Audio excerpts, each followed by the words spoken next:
what's up mga Lods? Yan, it's me Legendary TV nagbabalik, no? Mag-share po tayo ngayon ng high speed sprocket combination ng City Badja 100 or 125 and 150cc na Badja, o para sa mga Badja users dito, no? Ayan, i-share natin yung high speed sprocket combination natin.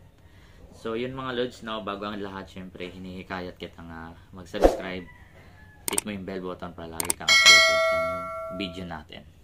So yun, proceed na tayo mga Lods sa ating main topic. Let's go. So yun Lods, nandito na tayo ngayon sa chart natin. Ayan, so explain ko lang to mga Lods kung ano yung mga high speed and low speed, yung stock balance. Yan, kung paano nakuha natin yung sprocket combination mga Lods, no? So, start tayo. So, ito mga Lods, no? Ibig sabihin ng 2.7 to 3.2. So, bali ito yung stock or yung balance na sinasabi natin. Yung pagkuha mo ng motor, ito na po yung set na sprocket combination mga Lods, no?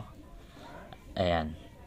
So, sa high speed naman Lods, yung 2.7 and below, yan po yung high speed natin. Yan. Explain ko mamaya kung paano makuha yan.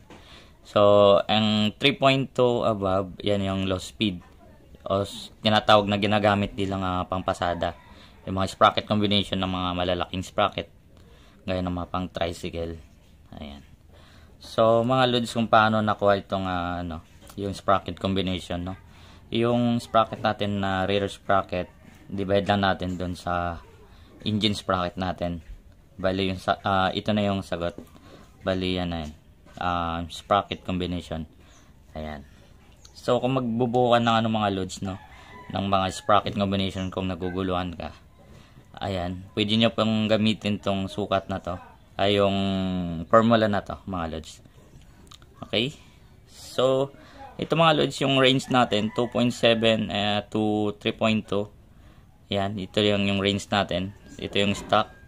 Pagkuha natin ng motor, yan po yung stock. Tapos pag gusto mo palitan ng mga sprocket mga Lods, gusto mo ng high speed, pang biyahe-biyahe lang mga Lods, ito pwede high speed.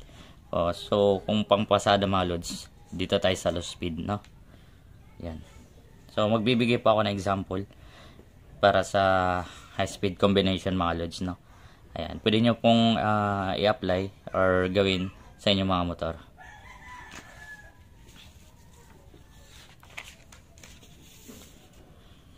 So yun.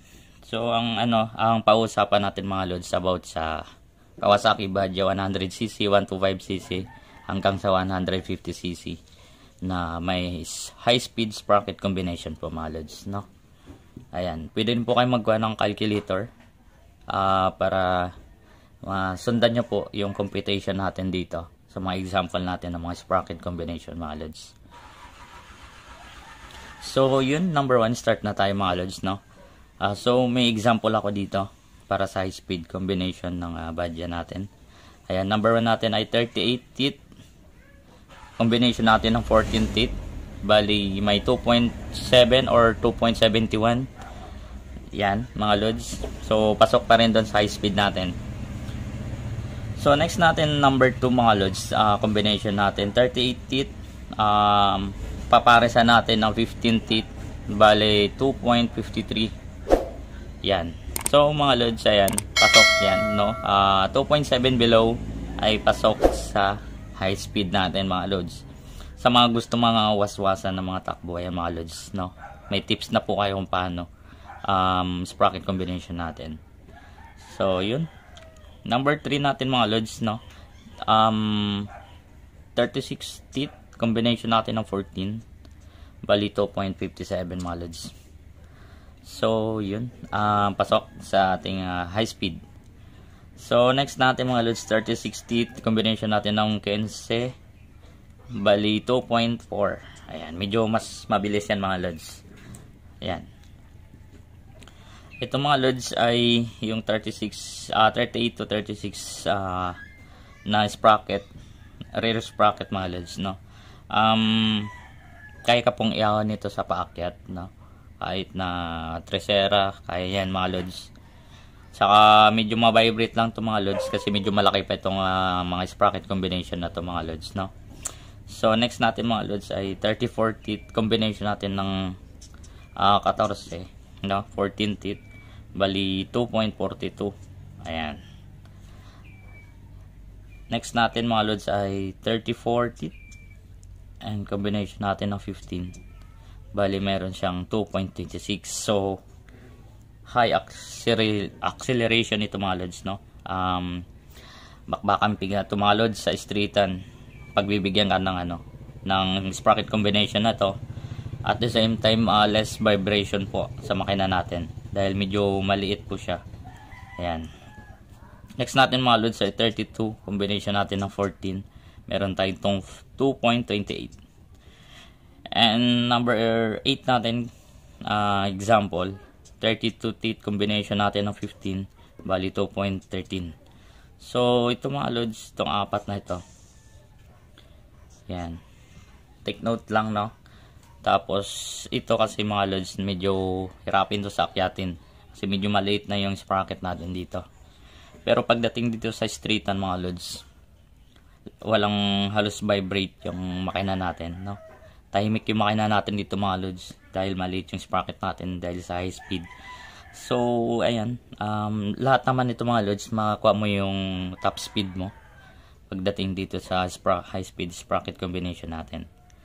Ayan mga lods, no? Pag ito pwede nyong gamitin to mga lods sa mga may mga akyatin na daan. Ayan, ito yung pwede nyong gamitin mga lods. Ma-hit nyo rin po itong yung high speed, top speed nyo.